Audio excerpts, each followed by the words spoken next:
We read today of a review of the entire Home Office.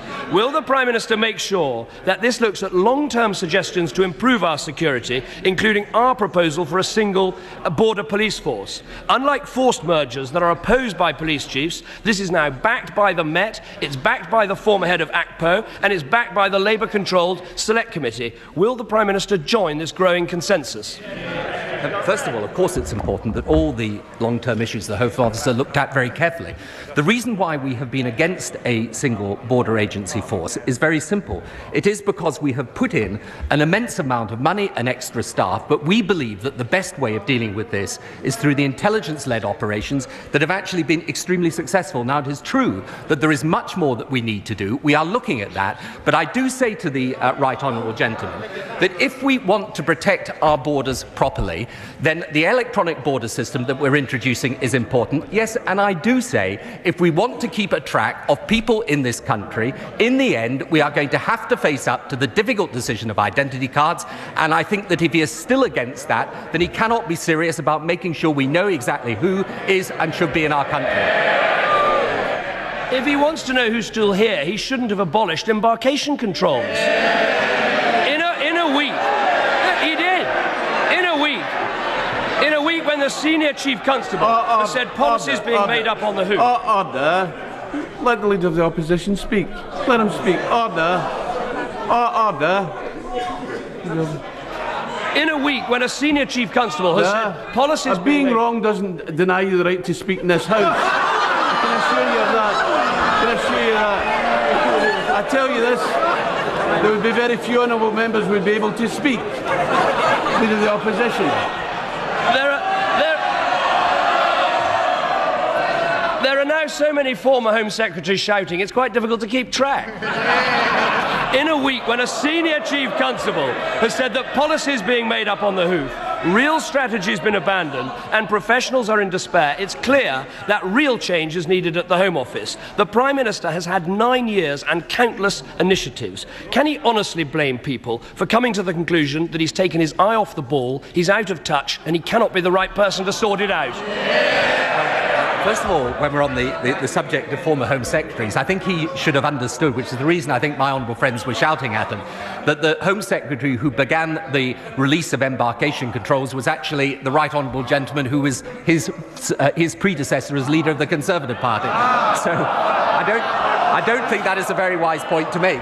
However, in relation to the Home Office, as a result of the changes that have been made, crime is down, there are record numbers of police, asylum claims now get processed far quickly, we have reduced the number of asylum claims quite dramatically over the last few years, but I agree, it is important that we see whether we can go further or not. All I'm saying to the Right Honourable Gentleman and his colleagues is this, that when we bring forward these measures, I hope he won't do what he has done before, which is to attack us in public for not being tough enough, and then...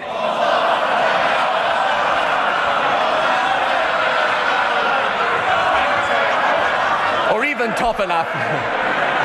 Well, whether tough or tough, the fact is he and his colleagues have been out there. I don't think we'll get into a competition on that.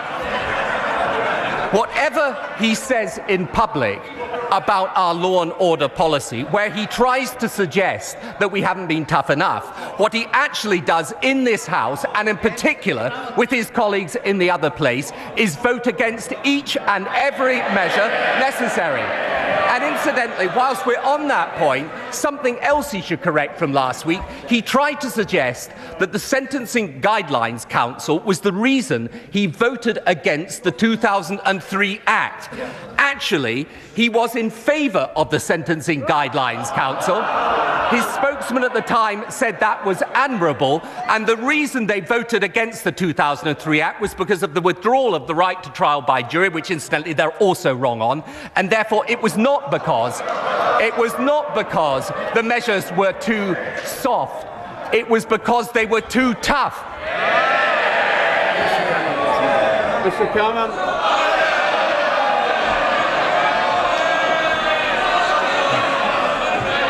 After 9 years, 3 huge majorities and 54 pieces of criminal justice legislation, isn't it the case that the Prime Minister has no one to blame but himself? Yeah!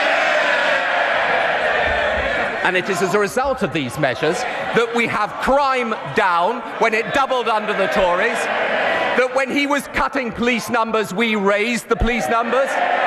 It's a result of the antisocial behaviour legislation. We got a chance of dealing with antisocial behaviour, and he voted against it. And the next time we bring forward measures in this House, the test will be for him and his colleagues whether they're prepared to vote on the basis of what they say. And on the basis of his past record, they won't. If it's all going so well, why has his own Home Secretary said the department isn't fit for purpose, and today he's trying to revamp the whole of his failing department? Of course, as the Home Secretary has rightly said, there are huge challenges of organised crime, of illegal immigration. But if we are to tackle these measures, then we need things like the Criminal Justice Act that toughened up the sentences for violent and sexual offences. But what did he do when that was before the House of Commons? He voted against it. So when we bring forward these new measures, he will be on test, his leadership will be on test, and so will his party. This